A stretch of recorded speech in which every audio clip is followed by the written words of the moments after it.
Il n'est pas nécessaire que celui qui prêche la croix recourt aux paroles persuasives de l'éloquence et de la sagesse humaine pour que la puissance de Dieu se manifeste et rende cette prédication féconde. Au contraire, l'apôtre nous avertit que ceci voilerait le message, le cacherait.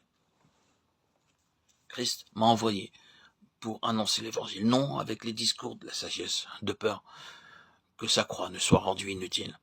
1 Corinthiens 17.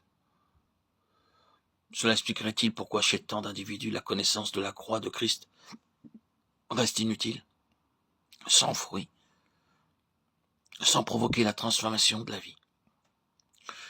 Le prédicateur peut rendre inutile la croix de Christ. Quelle redoutable responsabilité. Le Fils de Dieu a livré son âme à la mort pour le salut éternel des hommes.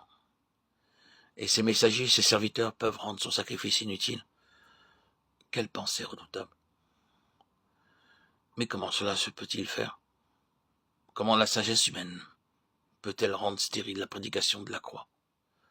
Ne serait-ce pas que l'homme préoccupé de rhétorique, de forme oratoire, n'a pas été lui-même saisi par la croix de Christ, par la folie de la croix, où le moi est crucifié, de ce qu'il n'est pas comme Paul, l'esclave de Christ, de sorte qu'il se préoccupe surtout de la forme de son discours et attire l'attention sur le messager plutôt que sur le message, sur la forme plutôt que sur le fond, sur le serviteur plutôt que sur le maître. N'avons-nous pas le droit de penser que la prédication de la croix doit être le message qui touche le plus directement, le plus profondément, le cœur du Père? Et ne comprenons-nous pas qu'il refuse de bénir quiconque se sert du message au lieu de le servir? Dieu refuse que ceux qui annoncent la mort de son Fils en dérivent quelques gloires pour eux-mêmes, quelques encens. La tragédie du calvaire doit être présentée à un monde qui meurt dans toute sa tragique réalité. Et des fleurs de rhétorique y sont aussi peu à leur place qu'il eussent été autrefois de vraies fleurs tressées ou suspendues à la croix par les témoins de l'agonie en Golgotha. D'ailleurs, le thème même du calvaire ne se prête pas aux dissertations. Il n'y a rien dans la croix, rien dans son horrible réalité, rien dans la prédication de son message qui puisse servir d'aliment à la vanité ou à l'orgueil.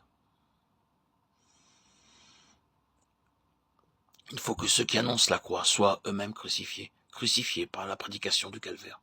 Il faut qu'ils aient expérimenté en eux-mêmes la puissance du message pour que le Saint-Esprit puisse rendre témoignage à leur prédication, comme il le fit pour celle des apôtres. Les seuls témoins de la croix pouvaient prêcher la croix. Les seuls témoins de la résurrection pouvaient prêcher la résurrection.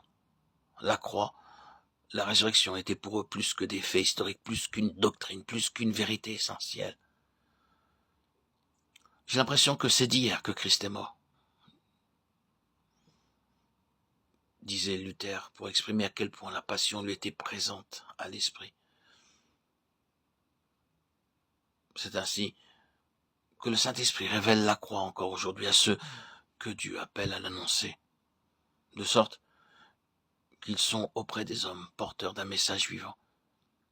Et même ce message les possède, à ce point que toute pensée d'eux-mêmes est consumée. Ils ne s'inquiètent plus de la condamnation ou des louanges. Mais le cœur brisé par l'amour qui leur a été révélé, ils proclament aux pécheurs que leur seule espérance est dans la mort du Fils de Dieu. L'apôtre Paul eut cette révélation du calvaire. Il comprit ce qu'était pour le Père l'immolation du Fils, dans la mesure où l'homme peut pénétrer la pensée du Père. Il comprit ce que furent pour le Fils ces années passées au milieu des enfants, des hommes, années d'humiliation qui aboutirent au supplice, à cette croix acceptée à cause de ses répercussions universelles et éternelles, à cause de la joie, de la plénitude de joie qui en devait découler. Et, faisant taire toute considération de race, de situation, d'orgueil, l'apôtre, à son tour, entra dans le sillage du Maître pour devenir le messager de la croix. Bien que celle-ci dût devenir sa croix à lui, bien qu'il dût être, à l'exemple de son Maître, crucifié, méprisé, rejeté. Paul, esclave de Jésus-Christ, écrit-il dans ses épîtres.